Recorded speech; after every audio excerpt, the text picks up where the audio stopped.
Well, welcome everybody to our fourth King Yoga event. As you know, this one is called What is a Yogi? Our advertising says that this event's going to include a talk on what it means to be a yogi. I think we all have some idea of what that means. But this morning, we're in for a real treat because we have the Reverends Paul Nugent and Ashima Hui Kinip. I hope I said that right. Pretty good. How's my Mandarin? Kinip is perfect. Kinip is perfect. The Hui part it's close. I'll work on that. So we have Paul and Ashima presenting today. And as we all know, they're going to be presenting from the wisdom of our master, who was a yogi in his own right, as we all know. And we are going to hear all about that from Paul, who is going to talk to us about what it means to be a yogi based on his observations of our master. A little bit about King Yoga for those who are new here. This is the fourth in a series of 8 classes focused on the teachings of our, as I said, our very own modern New Age yogi, His Eminence Sir George King. And briefly, what King Yoga is it's the name of the spiritual path for the Aetherius Society, which we've chosen that name to honor our master, His Eminence Sir George King, who is the founder and spiritual master, as I said, of the Aetherius Society. The first of the 3 tenets of King Yoga is cosmic wisdom through the teachings of Dr. King himself, as well as the over 600 what we call channeled teachings or cosmic transmissions that George King brought through. And Paul will talk more about that, I believe. But those teachings came from both advanced masters outside of this planet and on this planet. The second aspect that forms King Yoga is spiritual practices, which, as we all know, is core to most types of yoga. I would say, in fact, all types of yoga. And these are designed to better help us develop ourselves so that we can become better channels to send light and healing to the world. And the third aspect, which ties into the second aspect, is the most important aspect, that of service. According to Dr. King, as well as the other masters that we know of, Karma Yoga is the most important yoga of all, especially in these days. And what makes Karma Yoga and King Yoga different from the other yogas is, first and foremost, the goal of helping humanity as a whole rather than simply developing oneself. So it's all about service to the world. As Dr. King said, this is a great quote, "There's only one way to advance and only one way. That is not only to evolve yourself, but also to do everything in your power to help others evolve themselves." So helping all those around you and on the planet. So let's talk about our presenters. We've got Paul Nugent here on stage. As I said, Paul is going to present the first half of our class. The first hour will be devoted to Paul talking to us about... No, half hour, please, Rod. Well, we're going to have a half hour of you talking. Oh, yeah. We're going to have some Q&A. And I think we might have a little more than that. We'll see how it goes. Paul was... As I said, we're very fortunate to have Paul with us this morning because Paul spent many years as a close disciple and personal aide to Dr. King. He is one of a handful of people, including Brian Kinip, who lived with and cared for our master for many years. So Paul's perspective is of one who closely observed and studied the ways of a true master 24 hours a day. And many times he was up 24 hours a day, I might add. So let's think about that just for a second. I mean, let's think about how fortunate we are to have an individual who spent that much time with a true yogi, a true master. Can you imagine listening to a similar class given by a direct disciple of Jesus or Buddha or Ramakrishna? I mean, it's really an amazing opportunity. So I'm personally very excited to hear about Paul's insights. And one of the traits of a yogi is keen powers of observation, so we're going to see how well Paul's mastered this yogic trait. Paul also is an international director of the Aetherius Society. He joined the society in 1986. Paul grew up in the Christian tradition and spent time studying Eastern philosophy at the London School of Economic Science, which I personally don't get.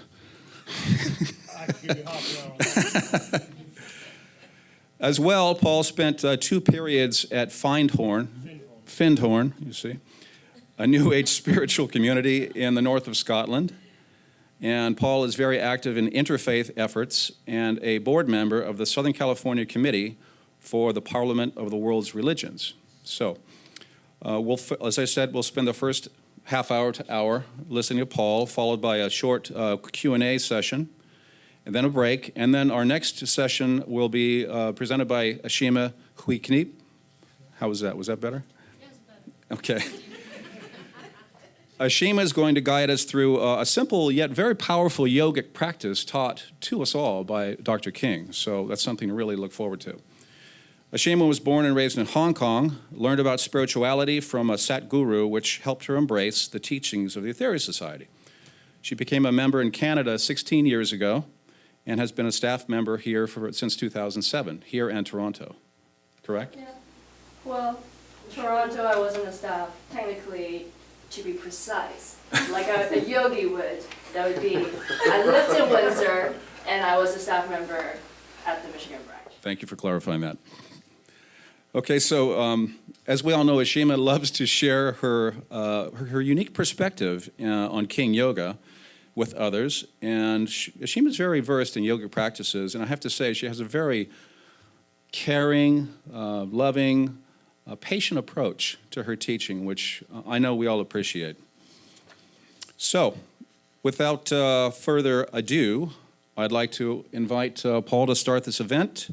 Ladies and gentlemen, please welcome the Reverend Paul Nugent.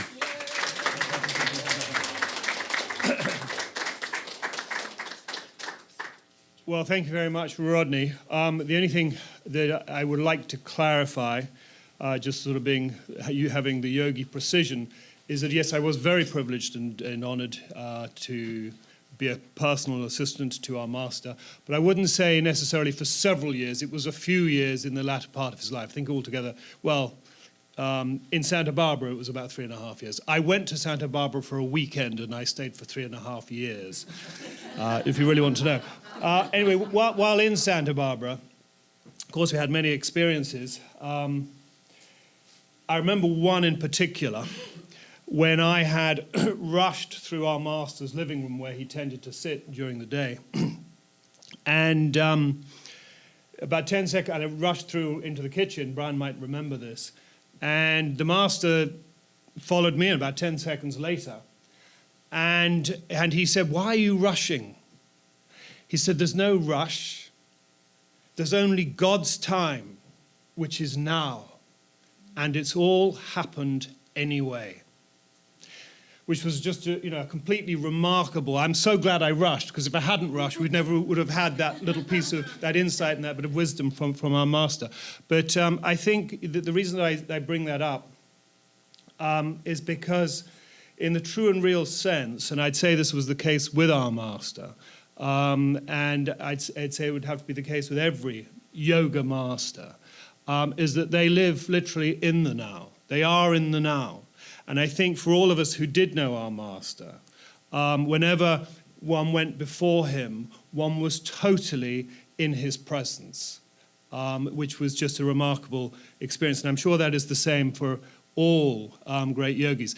The other thing I would just say as a little bit of preamble, and I know I only have half an hour, but I remember reading several years ago someone describing a yogi, and they described it in a rather strange way, but they said, "What do you get when you squeeze an orange?"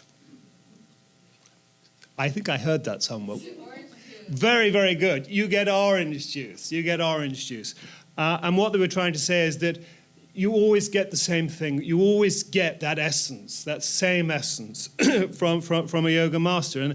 And I think that was absolutely the case with our master. And the reason that I'm saying that is because how I've chosen to share my perspective on what it means to be a yogi is I've divided it into 10 separate points. But really it's quite difficult to differentiate. And the way I would describe it is it's actually like a cake, like a chocolate cake or something, a cake, that has been divided into 10 separate slices. but you're going to get the same cake. You can't separate one aspect of a yoga master from another aspect because it defines who they are. It's the essence of their whole being. And anyway, the first point I would make, and I'd make this of every great yoga master, be it the Buddha, Jesus, whoever they may be, and certainly true of our master, Dr. George King, is that they are completely focused on a single goal. This is the first hallmark of a yogi, completely focused on a single goal. And in the case of the masters I've referred to, and particularly our own master, that is to know God. That's the first fundamental of a yogi, to know God. And the way it's wonderfully sort of described is as if your hair is on fire and you're rushing to find water to put it out. Nothing else matters. I mean, if my hair was on fire right now and you were wanting me to give a talk, I'm going to the bathroom. I need to put my hair out. I don't have time to have a conversation. And one is absolutely, totally fixed or fixated on knowing God, on understanding what it is, who I am, what it all is. And that, I'd say, is the first fundamental of a yogi. And all of these points, because, in terms of what is a yogi, well, are we talking about a yoga master? Or are we talking about ourselves as yogi aspirants? And we might even think of ourselves as yogis. And I think really all of these points, all of the points that I'm choosing to share with you today, are relevant, at least I hope they're relevant, to every single one of us. They apply to every single one of us. There's nothing different in the ultimate sense about a yoga master and ourselves. They have exactly the same potential, or we have exactly the same potential as they have.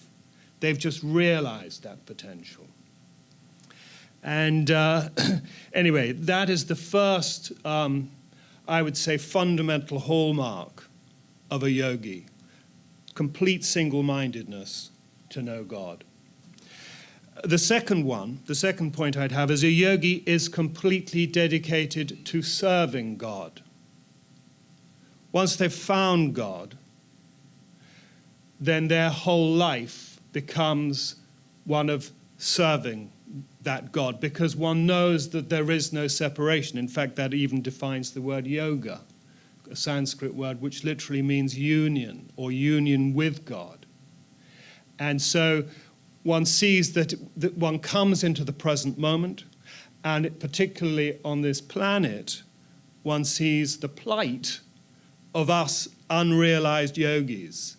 And in our master's case, I think for all of us who are familiar with our master's life, and I'm certainly not going to go into it in any real detail, but from that moment, from 1954, when he was first contacted by the master Aetherius with the great statement, you are to prepare yourself, you are to become the voice of interplanetary parliament, even though he didn't understand it.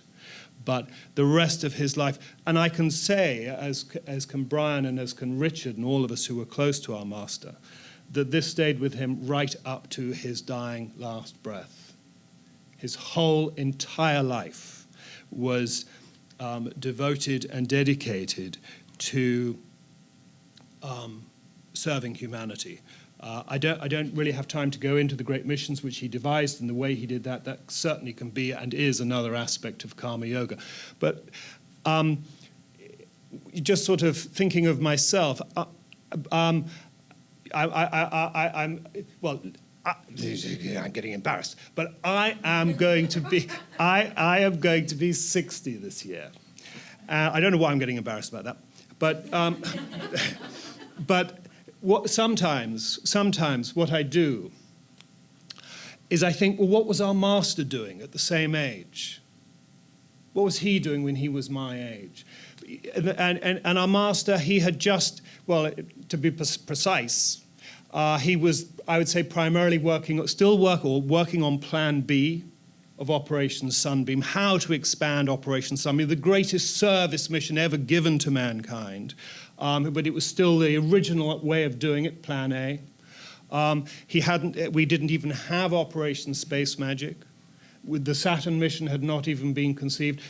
He was still completely, totally dynamic and engaged in ways to help the world. Just one other very brief thing I'll mention, just because it's somewhat relevant, and I hope I can squeeze it in. But one thing I do remember, when I did first go to Santa Barbara, I was 35, and I remember May the 8th, 1994, thinking, this is the age our master was. He was my age when he received the command. And I remember having this thought as I was standing at the kitchen sink, just looking out at the window, thinking about that. And in the distance, I could see 2 palm trees. I still, every time I go to Santa Barbara, I look out of that window and I see those 2 palm trees. They're a lot taller now. But it was striking. And just on that, very, very briefly, but this is one book that I totally recommend. It is actually referenced in the 9 Freedoms. Cosmic Consciousness by Richard Morris Buck. And he describes all the people he feels had become yoga. Yoga being attaining that state of samadhic consciousness. I recommend the book. Let's leave it at that. But the point being that all of these yoga masters, this is something that comes out of his research. Interestingly, not ironically, but interestingly, they all attained cosmic consciousness at roughly the same age, which was about 35 years of age. It's when our master received the command. If you think of the master Jesus, and not sure about his precise death, but it would fit in. And likewise the Lord Buddha.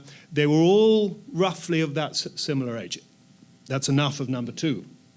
Third point, a yogi has great intensity.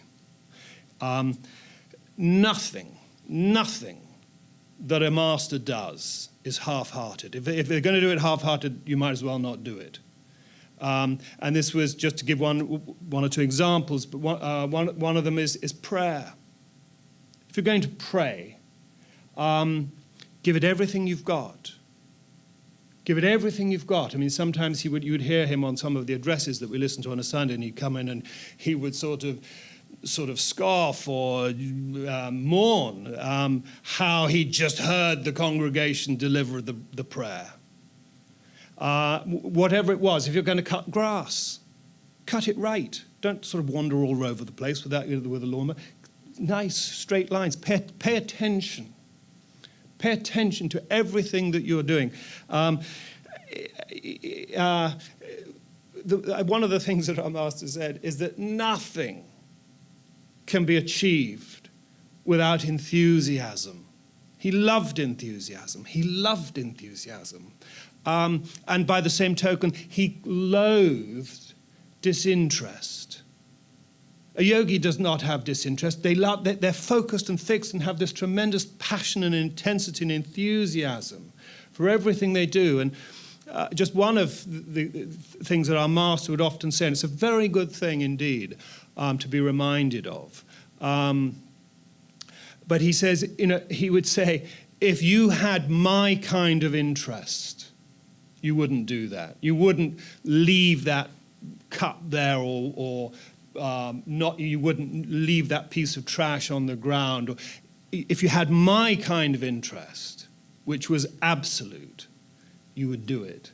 And it's a very important lesson for all of us. Third one, which Rodney touched on, is a yogi is very precise. Is very precise. They're very exact. Very exact about everything they do, coming back to cutting the grass. Examples are relevant to our master, but I mean, one of them was making a cup of tea. There was an exact way of making his tea. It was a strange way of making his tea. It wasn't pretty, because he'd have cold water in it. It had to be just the right temperature. You'd have to put cold water in it.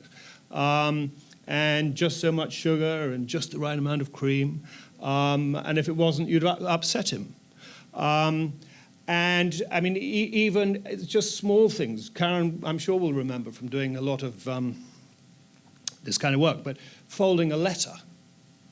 There's a right and a wrong way of folding something as small as folding a letter. But he would want it folded exactly right. And heaven help you if you put the label on squint. You know, a label goes on, there's a right way of doing everything. And it's true. It's true. Being precise, and we can all learn this, we can all apply this. Give it everything you've got and do it right. Number 5. Doing well here. And number 5, I actually combined this one because I wanted to get something else in, so I've made this the same one. And that is that a yogi is 100% dedicated. 100% dedicated and has great faith. And not only would I say that a yoga master, it's certainly true of our master, and I think, but they have great physical strength, but even far greater way, they have unbeatable mental strength, and absolute, as I say, 100% dedication. And just for example, and I think it's a very good example, imagine if you, or I, but imagine if you received the command, prepare yourself, you are to become the voice of interplanetary parliament. Back in the 1950s, when nobody had heard about interplanetary parliament, when there were attacks on his life. But look, 60 years on, at what has been created, what has come about from one man, from a yogi, receiving that initial command. The whole worldwide international Aetherius Society in all of its multifaceted ways, because he had absolute faith in the origin of that statement, the truth of that statement, the profundity of that statement, the greatness of that statement, and nothing knocked him off that course. And I think, what if I'd received that? I mean, I would probably go to my friend and say, wow, you wouldn't believe what I heard this morning when I was washing my dishes. You know, geez, man. It was huge. It was huge. But he had absolute great faith. And I think that, again, we don't have time to go into it, but for those of us who do and for those who don't know about Operation Carmelite, you can find out about it. But I mean, he had the faith and the dedication, literally from the wonderful song, to march into hell for a heavenly cause. He had that dedication and faith. Nothing. In fact, I remember one thing the master said, which was a classic. Master didn't like to. One of the things he didn't like was water. I mean, I love water. I love going for a swim. I love the ocean. But I remember him saying to me once, he said, if I had to choose between the devil and the deep blue sea, I'd take the devil. And I think he's about the only person who could say that or would say that. But we know his motto. It's right here on his altar, choose well, stand fast, know God. I think if he hadn't chosen that, I think he would have chosen the love of God never fails as his motto, because that's how he lived his life. And it ran through everything he did in his service to humanity.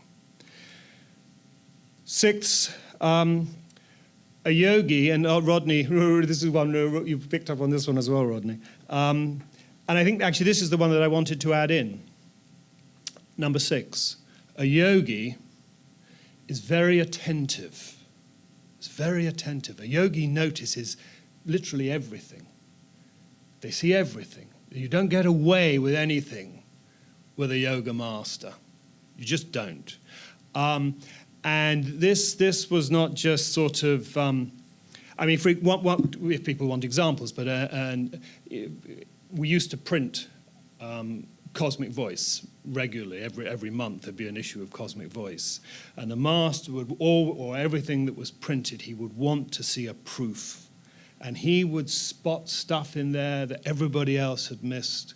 He picked up on absolutely everything, but this wasn't just a sort of a physical attribute of being so present, of having this intensity, of being so committed to his cause. It also, and brought about, but it was very closely aligned to psychic ability. There was a psychic attentiveness, which really he needed to have, knowing who he was, as has been announced, so I can say it again, but as adept number one, he needed to have his psychic abilities very acute. But I remember it as much more sort of lighthearted and wonderful way. Again in Santa Barbara, Brian, I'm sure will remember this as well. Brian was something of a student, dare I say, of Vivekananda, had the complete works of Vivekananda, a really thick book. We spent a lot of time sitting in our master's kitchen, so I would dabble in this book from time to time. And you may know that Vivekananda was a yoga master, and he had his own master, who was Ramakrishna. And I remember asking Brian and Richard one evening as we were sitting in the kitchen, I said, if Vivekananda was in your room, Brian's room, and Ramakrishna was in Lady Monique's room, which one would you go and see? And I have to say here now, I won't say what their answer was. I didn't agree with either of them. And I don't think the master they would have gone to see would have agreed with them either, but we'll leave that there. But anyway, then sort of 10 minutes later, the beeper rang, master's beeper. And I presumed he wanted a cup of tea or something like that. So I went to go and see him. And he looked up and he said, "I'm the master you want to come and see." There's no way he'd physically heard that conversation, but it just, an aspect of his psychic attentiveness. Number 7, a yogi is detached. Have to be. A yogi has to be detached. It's I think it's probably the most difficult one for us to follow as aspiring yogis. You may know, is quite interesting, and I think it defines the authenticity of our master as a yogi. Because when he received the command and began his mission, he gave up everything that he owned. He either sold it or he gave it away, because he left himself just with the clothes that he wore. He gave up everything, and that I understand was essential for any true yoga master. All attachment gone. It's an instruction. Gone. So he gave up literally that attachment to possession. Of course, as his life went on, we all need things, but our master wasn't particularly attached to any of them. He could do away with, and one of the best examples, it's not monetary, but in terms of the ability to detach, and again, Brian will remember this.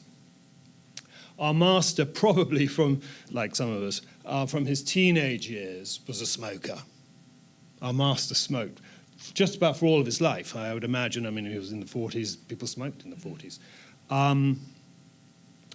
And he was in his 70s. Now, he was, probably by today's standards, he was a heavy smoker. We'll leave it at that. We'll leave it at that, master. You were a heavy smoker. But his doctor told him he had to give up. He gave up. He gave up just like that. To my knowledge, for those of us who have given up smoking, we complain about it, we go on about it, we crave cigarettes. But our master, no. It's done. It's over. Finished. And another way, and I think this is an important way in which he needed to detach, people left him. People left him. People who he loved left him. And he remained fixed. He remained focused. He detached. Your choice, you're free to go. So detachment in many different facets is a very essential key aspect of a yogi. Number 8, I don't know how we're doing for time. A yogi has tremendous magnetism.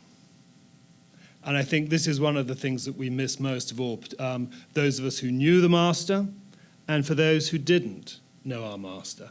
Because if our master was here on this property right now, even though he would almost certainly be next door, we'd know it. We'd know it. If the master was here on this property, some people would say you'd know it when he was in Los Angeles.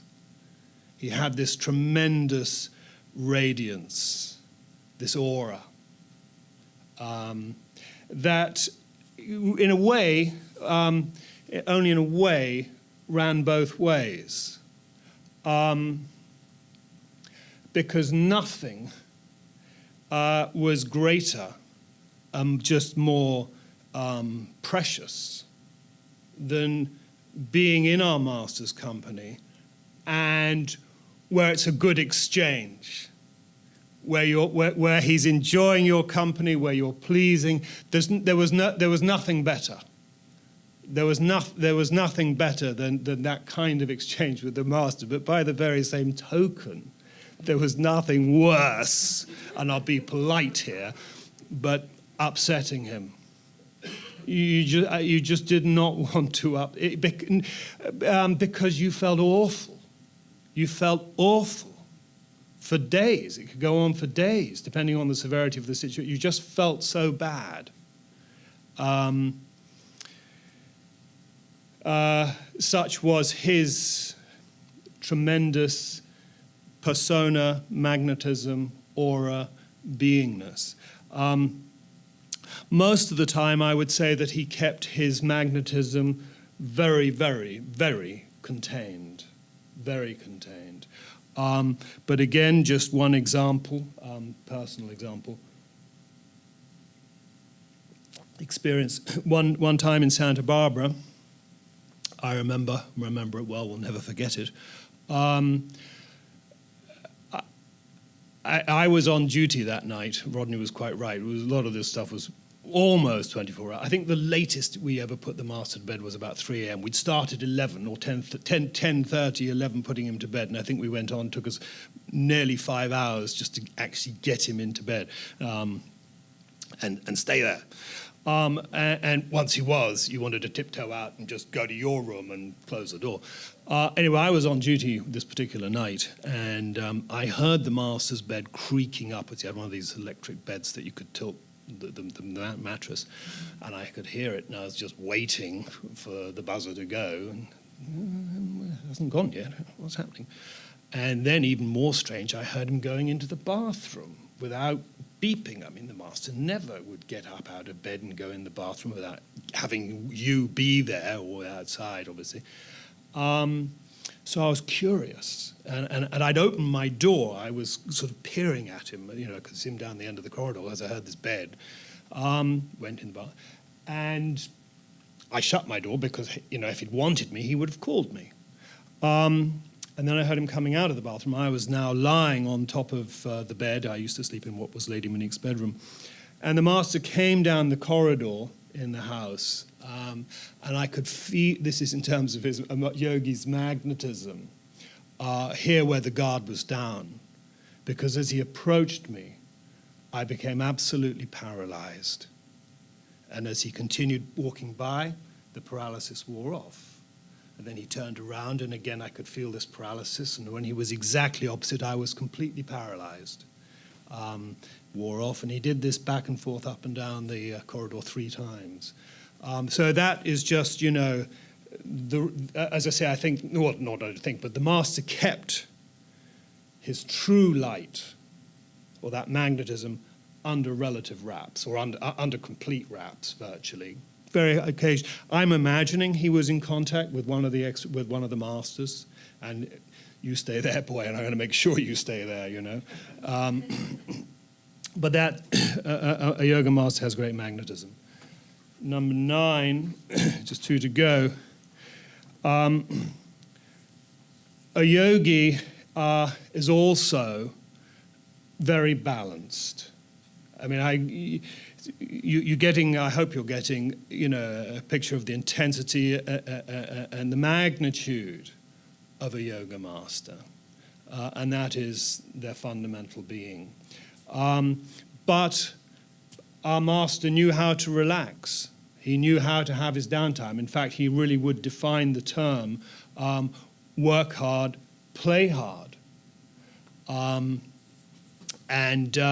For those of you who are observant in the yogi fashion, you've probably been noticing a little sort of pile of sand that's been building up outside the door of the 3rd bungalow. Have you seen that sand? Where is this sand coming from? Well, the sand was put in the door, I'm presuming by Charles and Al many years ago, probably during Operation Carmelite, to keep the sound down from the parties that they were having in what is now the George King Center. They had fun in there. They made a noise in there. He had his own band, the Supersonics. Nothing he enjoyed more than a fancy dress party where he would come as Colonel Bloodnock, I believe was his name, with a great big moustache as a detective, Colonel Bloodnock. He had cafe discotheque. Some of the fondest stories of Master are told when he is traveling, or sort of, you know, going on a destination, and when he'll stop and go to a restaurant or something, and he enjoyed himself, and everybody around him had a fantastic, totally memorable time. So in that sense, yes, the same intensity. We're partying. Have a drink. Have a drink. I mentioned he smoked. He did, yeah. In part to keep the vibration down, but also in part to relax. A yogi is pretty relaxed when it's time to relax, and yet in a moment they can be razor sharp at the same time. The last of these points that I've written down, number 10, is a yogi is unfailing. A yogi is unfailing. They never give up. I mentioned people left. Nobody is ever forsaken. A yogi does not hold a grudge. They remain absolutely true, absolutely steadfast, absolutely loyal, completely reliable, totally trustworthy, to which extent you will never have a better friend. And even for those who didn't know our master, that definitely applies. If you go out of your way to follow this path in these ways, with intensity, with faith, with dedication, with enthusiasm, with an enjoyment, you will know our master.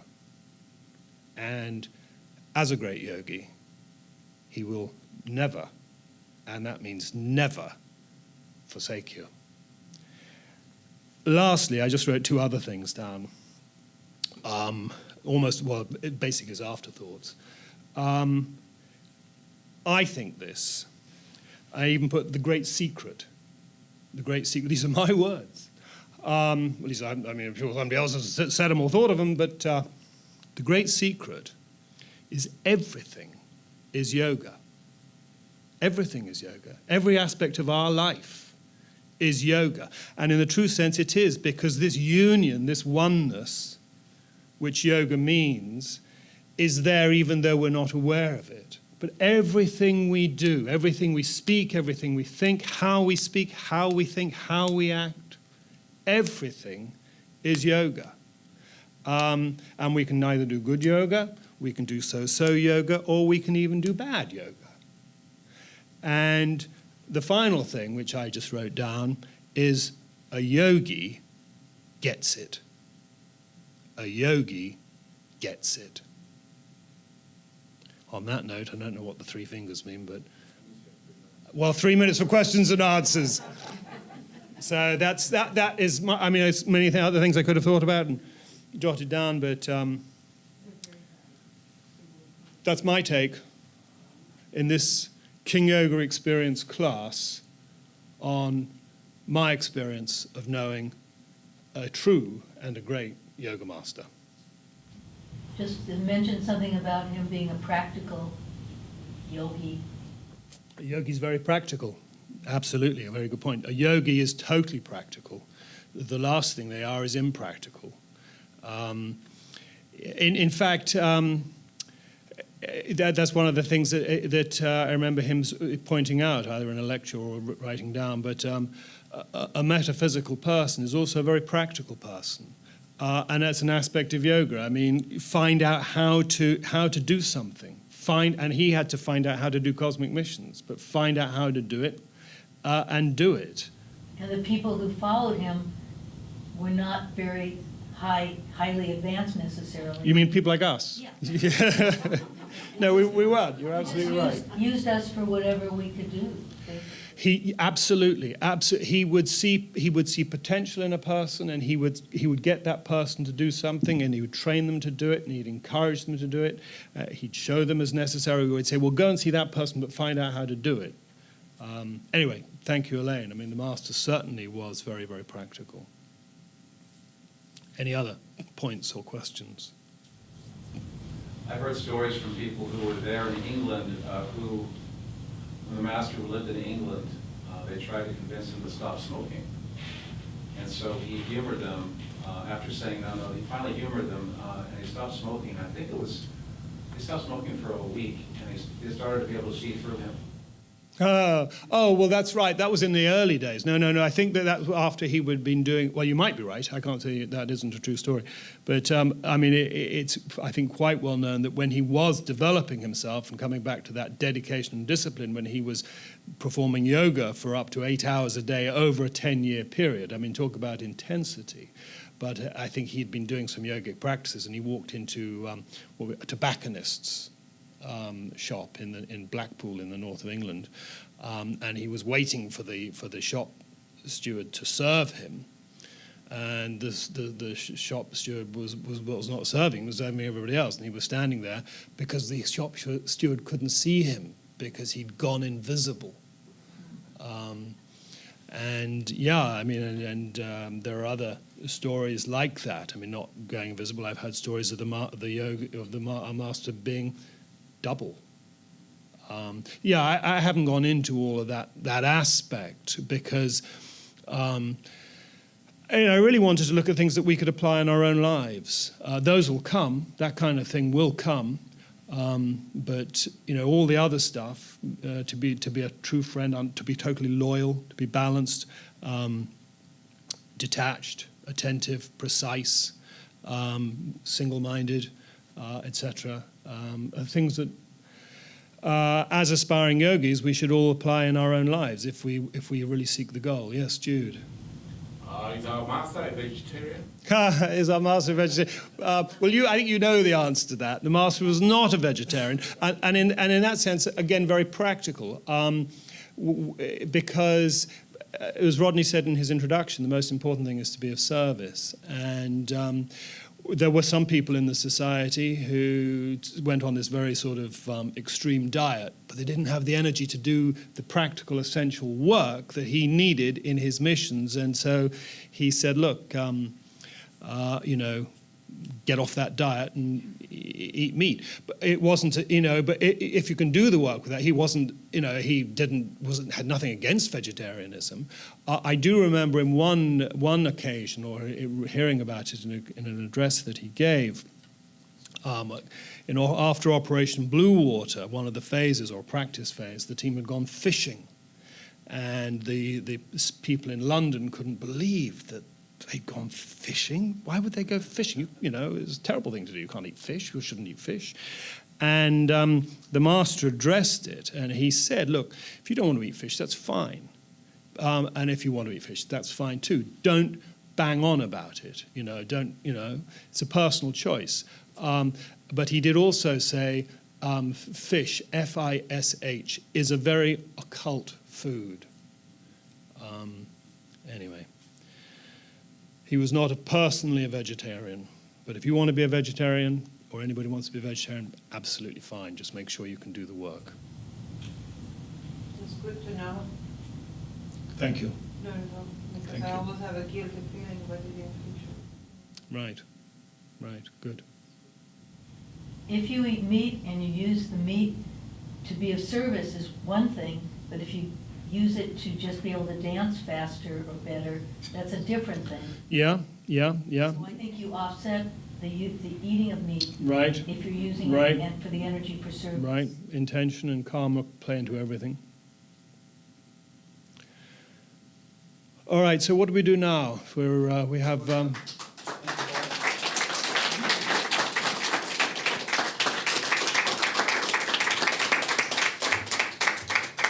Well, I can think of about 50 questions I'd like to ask you, but I'll share them for later.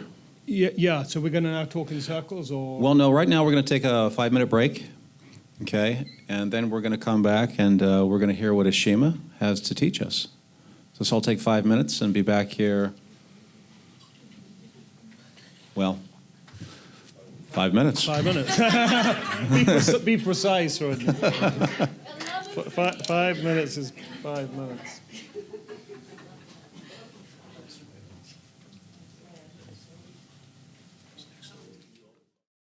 Now that we all know what being a yogi is, we get to practice ourselves on developing ourselves to become a yogi. And that's the second part of our class today. And so with that, I'd like to introduce Ashima Huikini, who is going to lead us through one of the practices that the Master, His Eminence Sir George King, gave us. Ashima.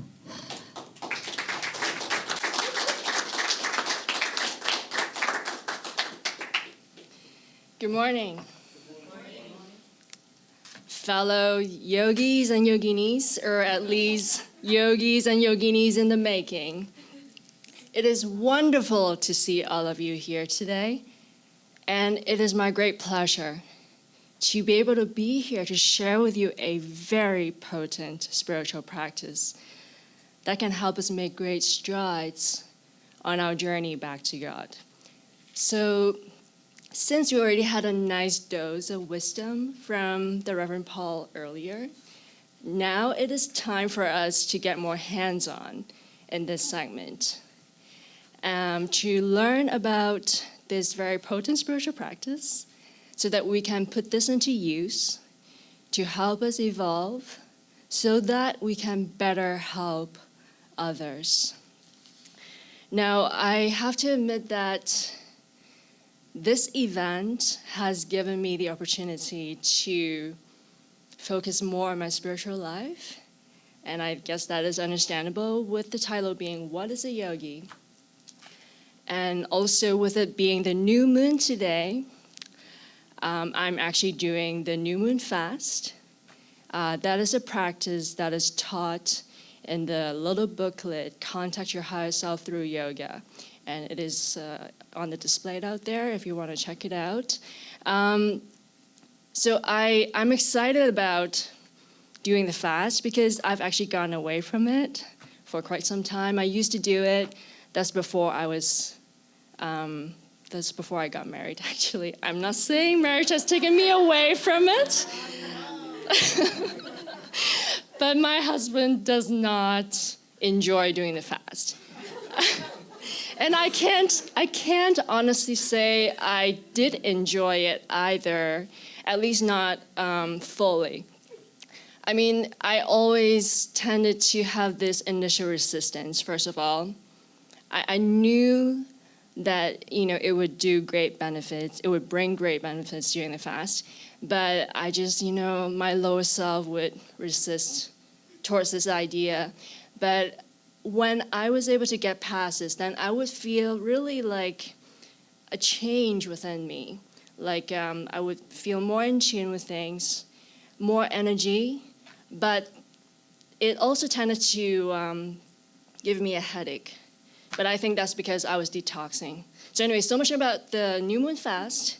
Just want to throw it out in case any of you would like to pick up this practice in the future if you're not already doing this.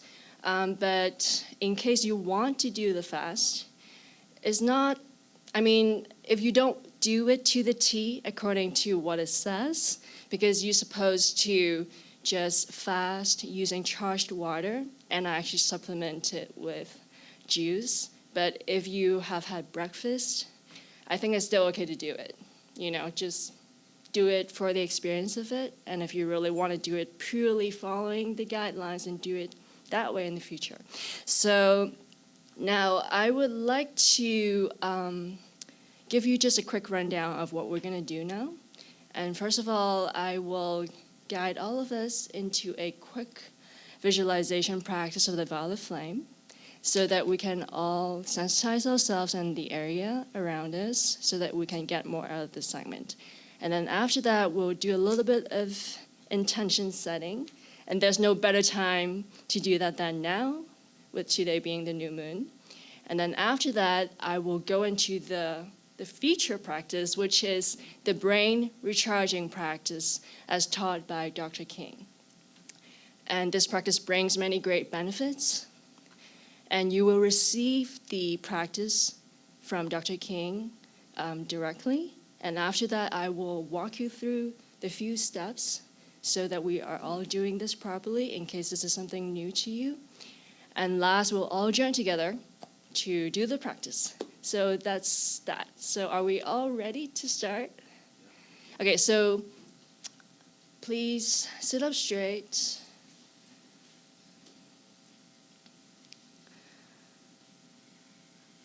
Slower breathing. And go within.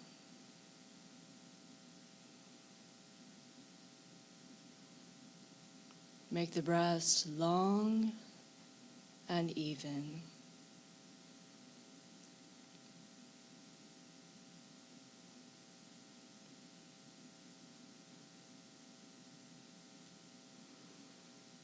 Now request most humbly from the heart of the mighty Logos of the Mother Earth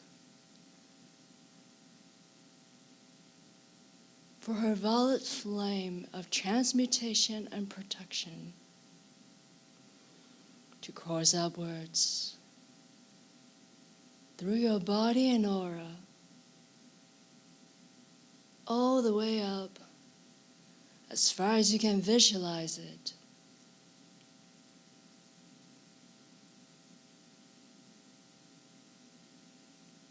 Seeing all the dross being transmuted while you bathe in this violet flame.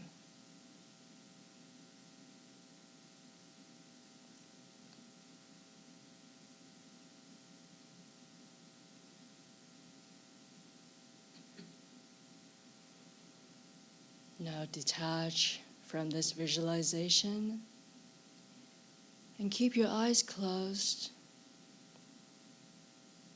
Take a moment to go within, to contact the inner light for guidance, to determine this one spiritual goal that you would like to set the intention on for this new cycle.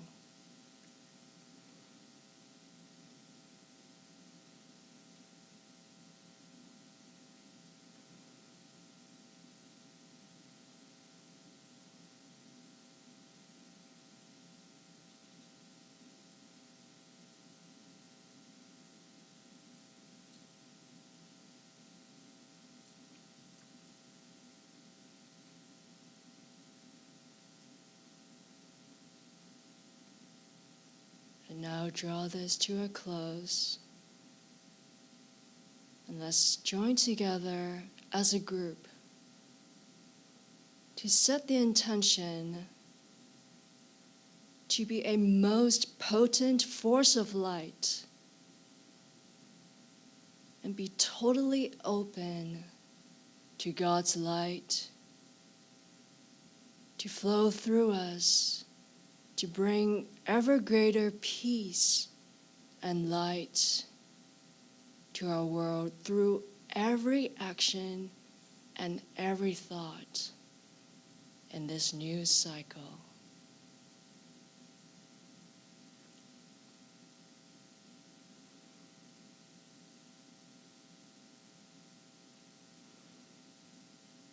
And now draw this to a close.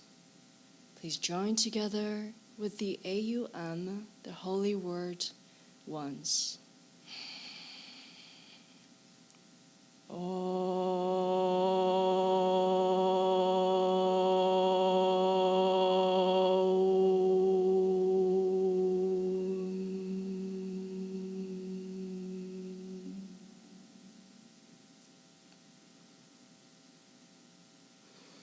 Now gently open your eyes as we join together to learn more about the brain recharging practice.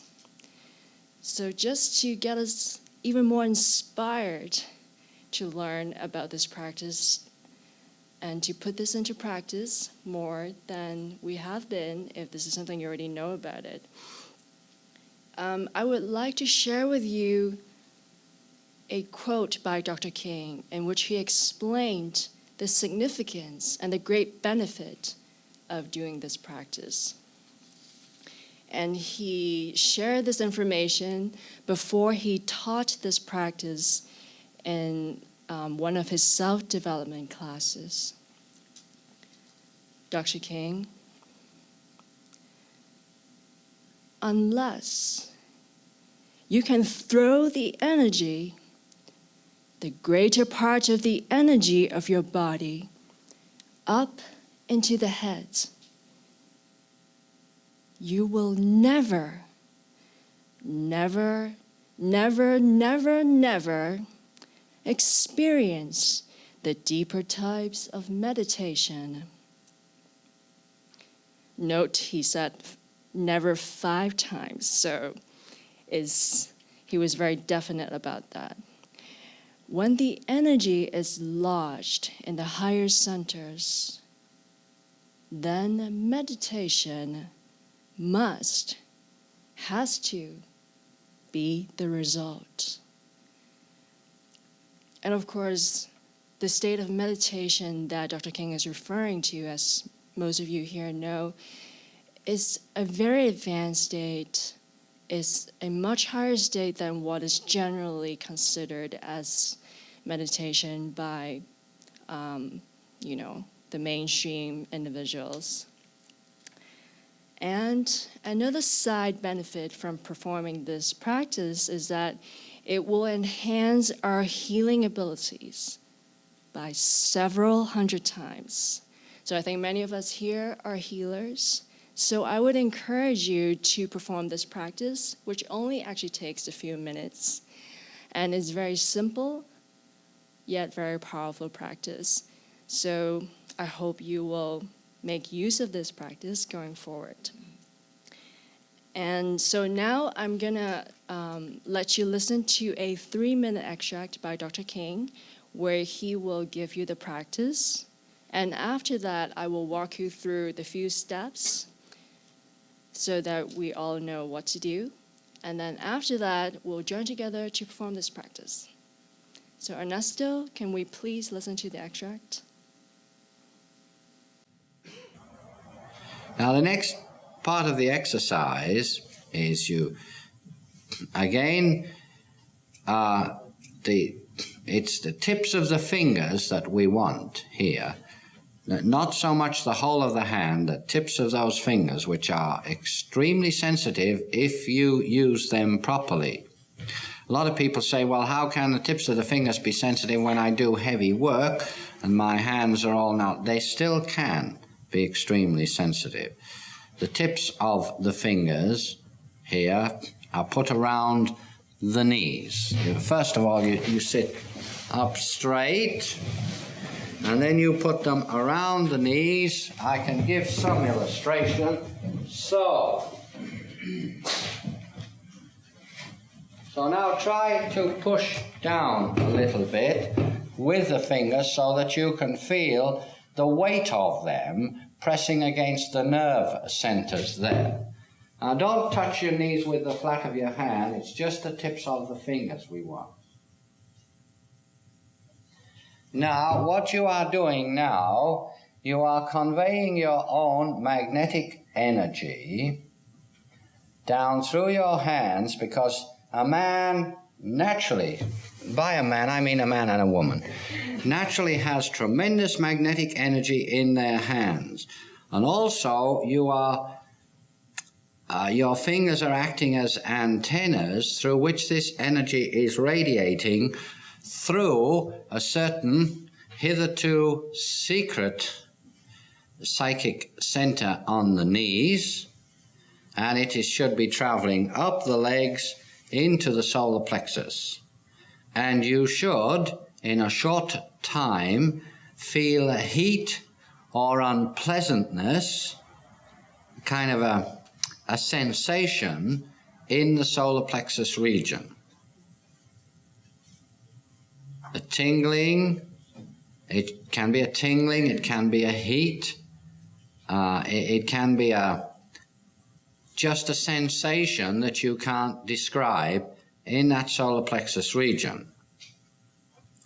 Now when you feel that, you consciously lift this energy up into the brain. Don't try to follow it through all the passages, because there are hundreds of nerve centers there. You don't need to bother to do that. Don't send it round the back. You don't need to bother to do that either. Just lift it quickly up into the brain. Here. Actually here. But don't send it in the front. Send it through the brain. And this is the brain charging practice, and it works. Okay, so now we have got the practice, and as mentioned, I will just walk through the different steps.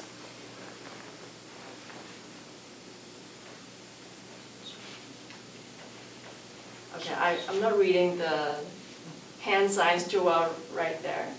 Do we want to go in circles? No, I think this is fine like this right now. But thank you. So the first step is sit up straight. Always sit up straight. And then you need to find the nerve center on top of the knee. And I'll just stand up to show you. So basically, when your knee is bent, how I normally find the center is I will run my finger, any of the fingers, one hand at a time, slowly move it up until you hit a spot where I would feel that it's like I just made this connection, and energy would just surge through me once I hit it. But in case you are having a little bit of difficulty finding the spot, then this spot is generally about 2 inches from the edge of the knee here, roughly. And there should be like a slight indentation there. Thank you, Rodney. And Brian, if you could maybe help take a look around. If anybody isn't sure where that spot is, please raise your hand and somebody will come over to help you locate that. So that spot is where you want to place your thumb on. But you don't need to use the thumb to find it. You can use the thumb. So that's the first step. And after that, when you've found the spot,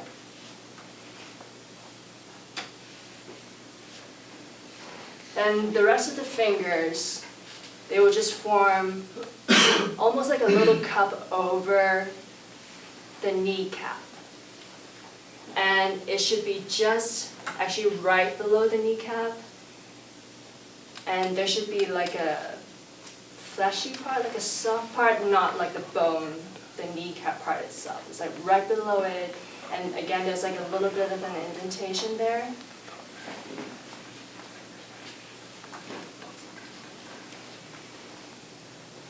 And one more thing, when Dr. King mentioned the fingertips, is not here. That's not the fingertip that he was referring to. What he meant is like the finger tip part, which you use to do fingerprinting with. So it's here, here. So, and just touch the knee, around the knee area lightly. There should be no strain. And again, sit up straight as possible, and keep your neck in line with your spine.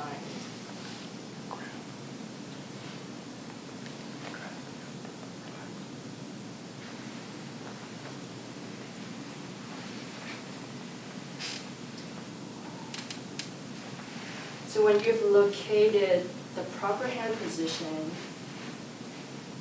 for the area to place your hand on, then now it's time for you to send the energy from your arms, through your hands, into the psychic center in this area.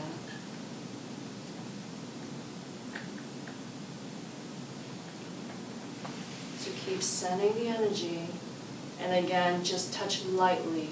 You will notice that if you put pressure on it, it will be more difficult to send the energy into the psychic center in the knee area.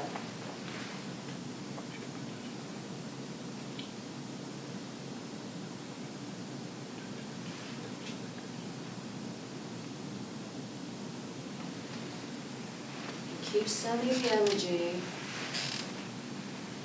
and see if you notice what kind of sensations you notice in the solar plexus center, which is directly above the navel.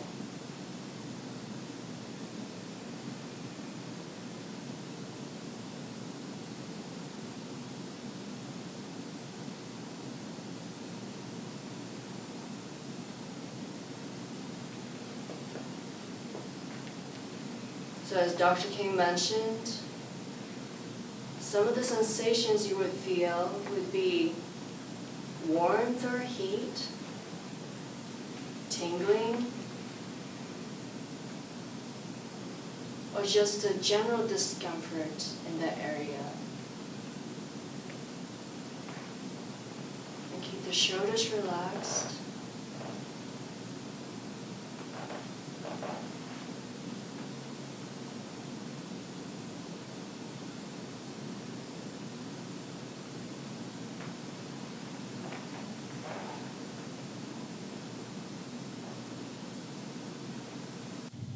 So let's just take a pause here.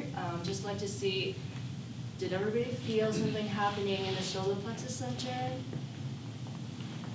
Yes, Bill? Could you review again the energy flow? Was that from the earth or from our hands? It's you're moving the energy within yourself. But from where to where? From like your arms down. So we're running energy this way? Yes. That's right. Into your knees. Into the knees? Yes. Into this spot or the overall knee? The overall. The overall, yeah. So we're bringing the energy and running it down into here. Right. Yes. And then we're bringing it up to here. Yes. Send it. Thank you. But we felt the energy in the back of our head. Would you feel? No, I already felt the energy here tingling in the back. Okay, but do you feel something in the solar plexus area as well, like here? First, we were talking, not the practicing, something from here went up, not solar, Okay. but something went up. Because you want to feel it, you want to feel it in the solar plexus. So we have Yeah. more attention here. Yes, because this is the first step, and then right after that is we will just bring this energy that has been saturated, that you have put through the knees, the centers in the knees, into the solar plexus, charge this up, and then the last step is just bring it up quickly to the brain. So that's why it's key to be able to feel something here, because from here on, you will bring it up to revitalize your brain. Yes. I remember one time, it is key, as Shima says, that you feel something there. And so one time I remember he gave it, and if you don't feel something there, then you can thump it. Yeah, he wake did it up. say that, yes. Wake it up, and then he'll feel it. Because you gotta feel something there. You gotta feel something there. It's essential. Yes. So everybody's okay with this, I presume? So as mentioned, the next step is just to bring the energy up quickly through the trunk of your body all the way up to the brain, and then charge the brain up completely.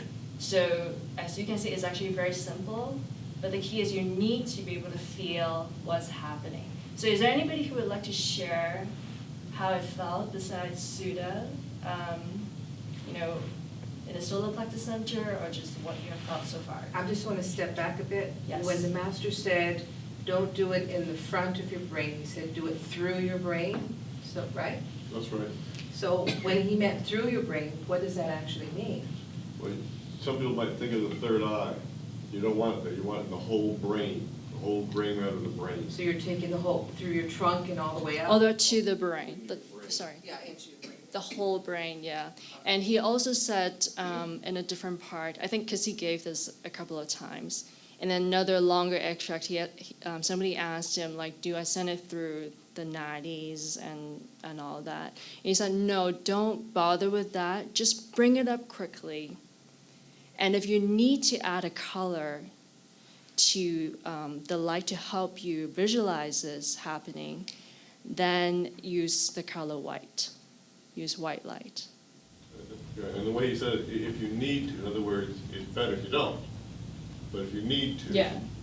Because like if this is something new to you and you're not able to feel the energy as easily as, after you've practiced it for some time, say, then it would help you to do this practice more successfully if you visualize the light, to help you do this practice.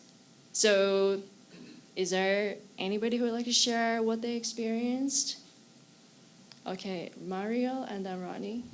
I felt like when I started putting my fingers down, started putting energy to my knee, I felt like this pressure in my solar plexus, this pressure, just like something like coming out, Yeah, it's like it wanted to like just get out, right? I felt there's almost like something, not exactly kicking, but it felt weird. And then eventually it dissipated and just got warm. Yeah. Rodney? I felt tingling in front of the solar plexus and the back. And then the spine, the whole spine started to tingle, it started to burn. I could feel the energy going up through the spine. And then, and even still, my whole brain is tingling. So you didn't actually even physically have to send it up, it just started? It kind of went up on its own, but then I tried to concentrate it in the solar plexus and then push more up, and that worked too. But, even now I feel a current of energy going up through my spine now, and I feel my brain just tingling. Okay. Well, that's probably because it's not beginner level yogi. So this is what will happen next step. I would suggest to do it the way the master said. Yes. He hasn't actually done it yet. So you want to catch it in the solar plexus. Yeah, Keep it in the solar plexus.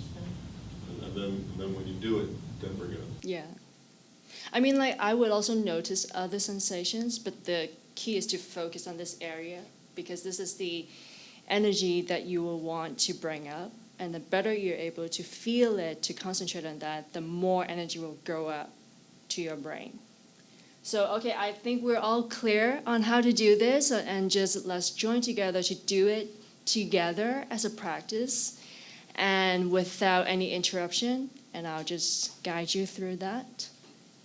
And be sure to notice any sensations that you feel and see if you can describe it the best manner possible. And I just want to share the reason for that is, according to Dr. King, he really emphasized the ability for us to be able to describe what we're experiencing when performing a practice. And the reason is because if you're able to be aware of what's going on within your body the movement of forces within your body, so will you become aware of the forces outside of your body. So let's just keep that in mind.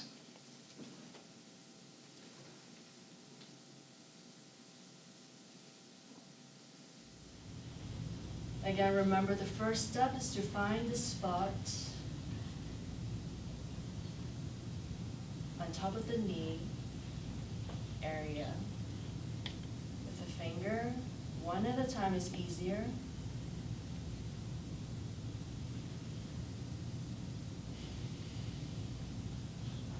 And when you've found that spot, place the thumb there. And then place the rest of the 4 fingers just below the kneecap area, forming a little cup.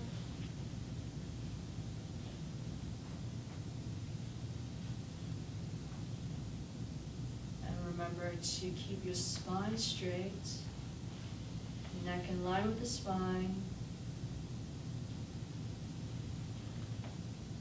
yet remain relaxed. Don't hunch up the shoulders.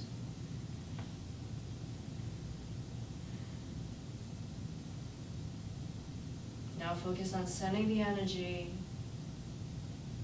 into the knees.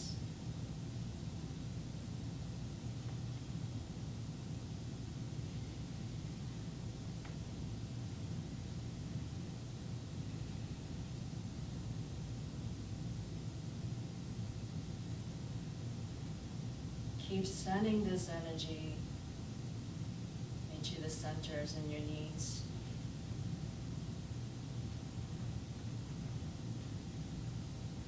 And see how you feel, what you notice in the solar plexus center.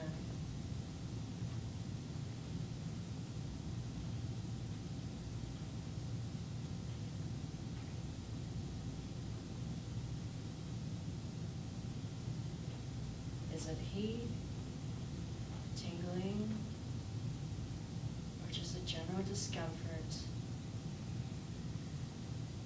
And keep building this up in the solar plexus.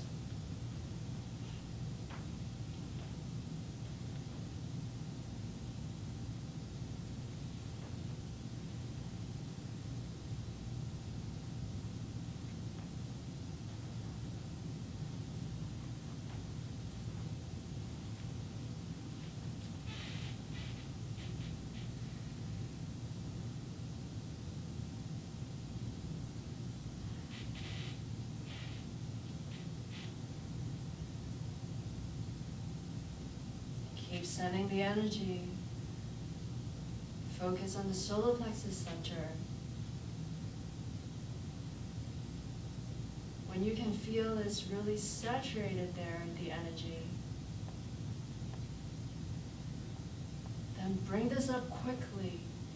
Guide this energy up the trunk of your body, all the way up to the brain.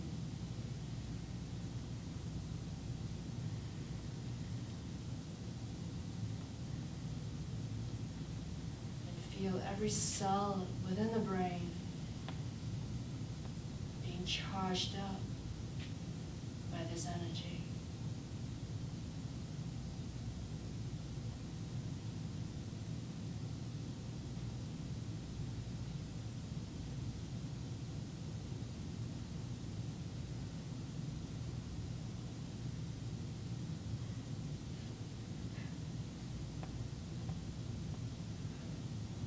Again, note any sensations you may have when the energy is now lodged in the brain center.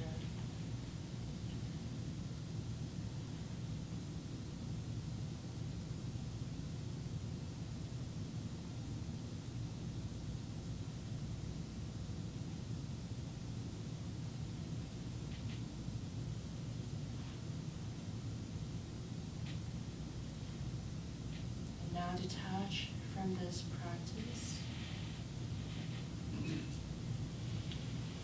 Gently open your eyes.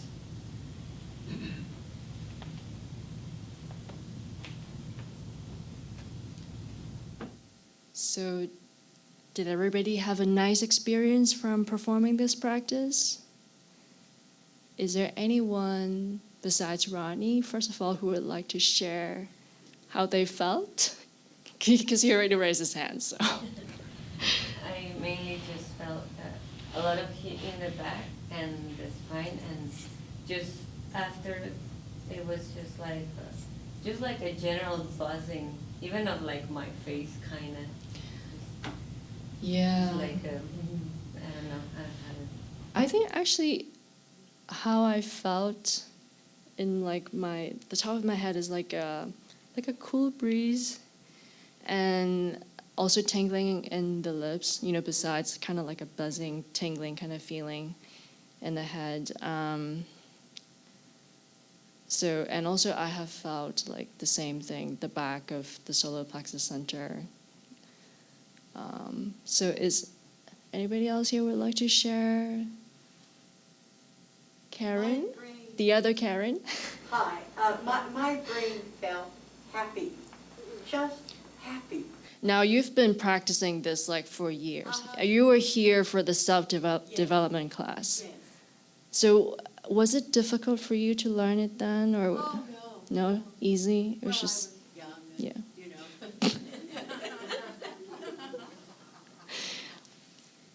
know. Okay. Young and hungry. So it made you happy? Oh, well, it just Okay. makes me happy. It makes my brain want to go. Right. So basically you feel more charged up. It gave you more energy, not just in the brain, because the Right. brain controls, everything else, really. So as you can see from this, how significant or important this practice is. Anybody else? Brian? I felt in the solar plexus, it was like it pulsated. It was like it would build up and then go down and build up. You know, feel that? It was kind of a pulsation in the solar plexus. No? Kind of like slow and fast, you mean? No, it would build up and then you Recede? You'd almost get up, so like it would almost get bearable, then kind of go Oh, back. right, yeah. Because you're not letting it go I anymore. was holding it there. Yeah. Okay. Is there a time? How long should you do this? 1 minute, 2 minutes, 15 minutes, 20 minutes? Well, I have never done it more than a few minutes, and somebody did ask the master how long it needs to be done for, or how much time you need to spend to practice this. And he actually said it should only take a few minutes, like 3 to 4 minutes. It's more than enough. But say if this is an entirely new practice to you, when you're learning it, you probably need to spend a bit more time than a few minutes to just get to know it really well. And the key is, as I mentioned, you need to be able to feel what's happening, ideally at each step of the process. No, I always do it before prayer time. Yeah, actually, I've seen you do that. Maybe I should have asked you to assist me. Thank you, Anisha. And Rodney. Oh, well, same as before, burning in the spine, more so, burning in the solar plexus, and really the heart center. Even now, there's a burning and a tingling in the back of the heart center and a pressure in the front. And I was seeing flashes of light in my head. Oh, wow. What color? White. White. Nice. I've actually felt like, not just now, because I've been doing this practice more in the last week or so. And I have had different experiences, including like feeling energy in the heart center. I know you're supposed to like feel it in the solar plexus, but it was like just so tangible that I couldn't, ignore that. I tried to keep it in the solar plexus, but the Yeah, heart center no. is burning more. Yeah. Okay, did somebody raise their hand? Oh, yes, I was Brian. going to say, the master did say that when you take it from the solar plexus and throw it up to the head, it's only a fraction would get up to the head, and so the rest of it will go other places, heart center, et cetera. But you're trying to get as much as you can to the head, but it will go, only a small part will make it to the head. So. Okay.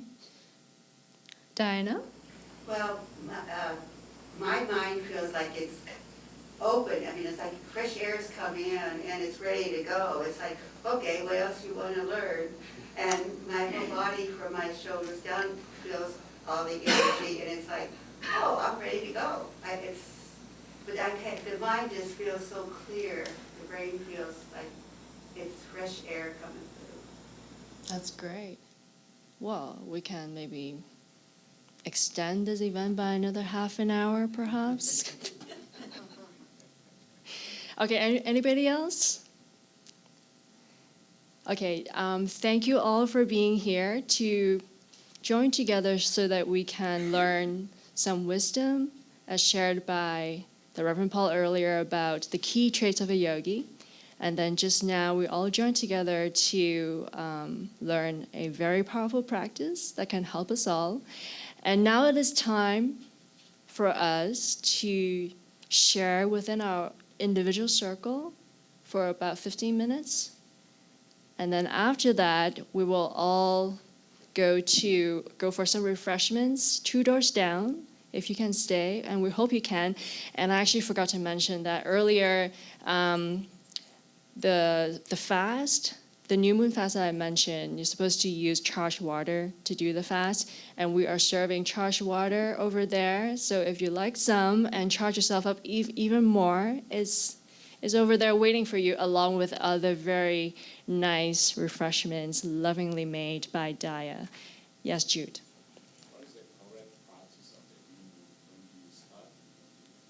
Yes, that is a good point. Probably did not mention it. When it started today, it's 4 hours before the new moon rise. It's always like 4 hours before the new moon rise. For today, the new moon rose at about 6:30. 2:59 a.m. Okay, so she has. That's a good point. It became new at 2, but the new moon that became new rose at 6:30. Yeah, so that's a kind of confusing point for me before, and Bishop Brian had to clarify that for me. So the starting point is no issue. I was sleeping, not eating, not craving for any food. But this morning, I kind of wasn't really sure. I was asking myself, do you really want to do this? But I decided yes. And the last thing I want to just share is just something that came to my mind about food. And our master's really amazing. One thing that really impressed me, from all the stories that I've heard about him, but this thing has to do with food, and I still find it really incredible. And that is, I love potato chips, first of all, and I don't think I'm the only person here. And generally, I will not be able to just have a few potato chips at a time. But what I heard the master used to do is he would just hold a handful with a few potato chips, and he would just have it. That's it. So that's another sign of a great yoga master who has mastered detachment and who has great discipline. For me, I'm not there yet. But we're all going through this process together. So, okay, let's do some more sharing within the circle.